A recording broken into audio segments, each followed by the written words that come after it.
omuntu gotagala kungamba go ngambi omukulu gotagala kwokesa oyo ogamba gwa mugamba nze mbagira bali nanyiga kamugambe ate biki ndamulira omulaba tohola mbadde nnyo n'aba crime intelligence ogwo naye baki mbadde nnyo n'aba crime intelligence nga bwe bankuuma mpo badde muneebuuza abasajja abakuuma obajjawa kati ndamulira waliwo neggaali omulala yani ow'ennyonyi mukula era lumu wakikoonako ne nga ne Lucifer Muyaayi anti mukula abeereddewo ku buli Muyaayi yenna toopu abba yaliwo olwa Medi abeereddewo Brian buli muntu yenna gulaba alimu oluvakuvaku lw'esseeri mukula nze mumanyi Muyaayi muganda wange ndamulira kiri bya kyobulaba crime intelligence tennakiyingiramu nnyo gwe naye wakirabye ate nnakibeeramu kati njagala okozesa just logic n'akawunti namba ebadde gendako ssente ya kampuni ya Skypins si ya Don Chris ekubeera nga eweeri wamanage neyo Don Chris kwanza ekitopu kyaffe yadde banjo kyanga bantemera ddala neerwenjirova ye basooka okutwala namanya ne kati abasajja balanyake babala kubanza yange yali extradio ne Alfred najanga kifaananyi to buy trust in Ugandans. Yes man. Segede bulungi. Yeah man. Don Chris amazina ayogera amazima. Mu mazima ga Katonda mulimu abantu abasayitinga ekintu because of experience. Banji abantu bagamba nga Don Chris tasobola kubeera na ssente ezo okuggyako ng'alina omuntu amuli emabega. Yensonga yemu gye bayogera ku Brian White naddala abantu abasaasaanya ssente ezo wabeerawo abantu ababali emabega abanene naye toyinza kujjaawo n'osaasaanya ssente nga tewaliwo akuli mabega. Abakozeeko obusente bwabwe ne babusaasaanya mu balaba engeri gye bakomekereramu ogamba ng'omugagga Lwasa obubwe bwali bwakwesonda akozeeko obubizinensi afunyeyo miliyoni nga buubwo n'azisaasaanya nga ku bakazi naye ng'olaba engeri gy'azisaasaanya si yemu neya Don Chris si yemu neya Brian White. Finally penge amusimye n'amukemaakema n'amuteeka ku ndobesi okukakana ng'ayogedde ebyama. Mu ngeri y'okumanya ngeri ki gy'ayinza okubeera ng'ataasaamu obulamu n'okutaasibwamu obutagenda mu kkomera oluvannyuma lwa poliisi okuvaayo n'ekiteeka mu lwatu nti anoonyezebwa ajje asobole okubeera nga yeewozaako ku misango egimuvunaanwa.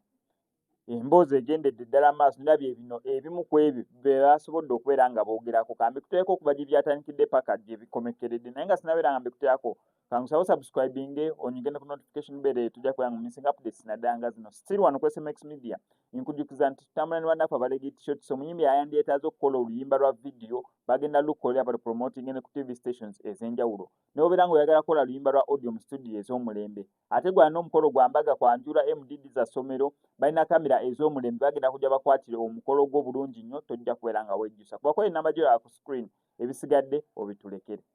sigende ebyo biddamu ttaano nze nkubuusa alaali gwe kyoba okola kiri ekintu kyomuna sita gwe nywerera awo woli waliro security kati kankubuuse omuzungu ye muntu aprotecting omuntu yenna kasaaba kuwa nti tamala gamugabayo okujjako ng'afunye ekituufu ate omuntu kyagamba omuzungu n'agamba nze ndi musajja musiyazi abo nalimbalimba banguwa kwanti nno mbadde n'akagundi k'abasiyazi ke mbadde sponsoringa zero mbaga mbaddeko ne LGBT ye mbadde sponsoringa camp abaana gye bali Kenya abaana just bawo mitwalo etaano bagamba omusajja abadde atuwa ekyokulya kuba ffe tusinda omukwano gwatu kukujju wano obeera kkiriya mu Germany bawukona mu bukonyi ngoyinga Germany tewali agenda kujja wano ne gwe oyinza okukola ensobi n'olowooza nti amaanyi g'abantu gali matono abantu abo bakambwe Don Chris mwana abo wazibu nnyo okire kiyinza okukwata mwana tolaba nti oli mu hoteri awo n'ekintu just ku kitono nnyo n'ofuna mufunye muntu akubulya lugero n'otandika tandika bulamu bupya ate kyetaagisa ki nenze ndaba lasita abasajja abo bakambe banyokyesezza okwogera ssente nnyingi kati buli omu ali interested tebasooka kubeera interested kati si kyalina kyakkakasa oba kyoba kinze ndi mu hoteri sina nagenda kulya mmere mbirowooza nga kati bambitandikireo ne ssente kati kankubuuse ne ssente yennyini n'oba na biliyoni ya ssente Don Chris ng'okyagirinawe ekuyambayambe kutaasa mu hoteri etuuka ekiseera neggwawo teba na value tebiggwa naye ayingidde mu system neweewaayo wali bakuwa kakaadi koba okozesa ku banka kekubirako sente z'abasajja abajamani tekubeera nazizo n'otandika obulamu obwa bulijjo nga woopanga bweba muleka balance n'okainvesting esite n'otandika obulamu obuka ebiro ebintu kesikesi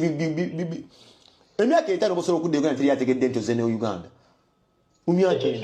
teri yategedde naye just kukakkanya muliro n'otokubwako wootandika okutandika ebiro n'osettinga platform empya ulamu ne butambula mu maaso abantu babaddewo abantu bakubye bakubanga just chance ejja bubi n'okuba bubi ne bakweka emirere ne abantu bakuba kampala ko jambo funira abantu bebaso bajjamu kituufu niwe yandibadde nze nandibadde mu nteka bwe kineba ensi yakujjamu kasoba gojjemu koseza bwongo naye ojjamu obubi era bino bibeeramu ne kugambe bw'owona omuswiba ng'ogwo papa ng'okyalina chansi y'okuwona omuswiba okola otya olina okumekera sure securinga obulamu bwo ate kya tiktok kivaako wanyambye wawedda nkulaba obeera mu tiktok oyogera ne bakabaata abona kwokyesa wabona abasajja babala balasita nti mwana obanafuya kati lasita bwenyingira system wati waliwo omulaya ayinza kunzijjawo wano tewali muntu ayinza kujja mu bulaaya getteeka ly'ebulaaya teririiyo kebere interpol tekujjaayo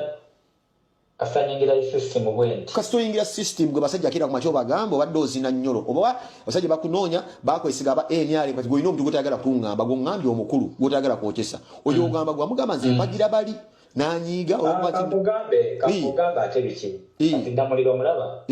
sobola mbadde nnyo n'aba crime intelligence ogomanyi lwaki mbadde nnyo n'aba crime intelligence nga be bankuuma mpobadde nebuuza abasajja abakuuma obajjawa kati ddamulira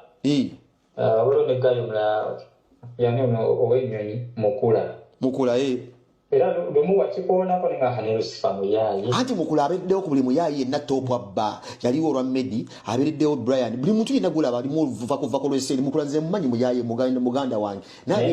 ndamulira kiribya nti kyobulaba crime intelligence tonnakiyingiramu nnyo gwe nawe wakirabye ate nnakibeeramu kati njagala okozesa just logic n'akawunti namba ebadde egendako ssente ya kampuni ya Skypins si ya Don Chris ekuba eyange eweeri wammanage neyo Don Chris kati gwolina omuntu gwotayagala kuŋŋamba gwongambye omukulu gwotayagala kwokyesa oyo ogamba gwamugamba nze mpagira bali nanyiiga kakugamba ate biki kati ddamulira omulaba sobola mbadde nnyo n'aba crime intelligence ogomanyi lwaki mbadde nnyo n'aba crime intelligence nga be bankuuma mpobadde nebuuza abasajja abakuuma obajjawa kati ddamulira waliwo neggayo omulala